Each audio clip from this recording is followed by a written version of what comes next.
আমি স্লোগান দিয়েছি। আমার স্লোগান ছিল হিন্দুস্তান জিন্দাবাদ, ইন্ডিয়ান আর্মি জিন্দাবাদ, ভারতীয় সেনা লহ প্রণাম, ভারতীয় সেনার অপমান মানছি না, মানব না। এই চারটে আমার স্লোগান ছিল। আমার দাবি ছিল ব্রাত্য বসু গতকালের আর্মির মেয়র রোডের অবৈধ স্ট্রাকচার ভাঙাকে কেন্দ্র করে যেভাবে আর্মিকে অপমান করেছেন এবং পাকিস্তানের 71 সালের যে অ্যাকশন তার সঙ্গে কম্পেয়ার করেছেন, দুটো একসঙ্গে করা যায় না।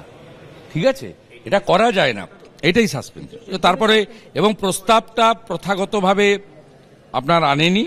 অরূপ বিশ্বাস কানে কানে এসে বললেন তাড়িয়ে দিন, সাসপেন্ড করে দিন। সাসপেন্ড করে দিল।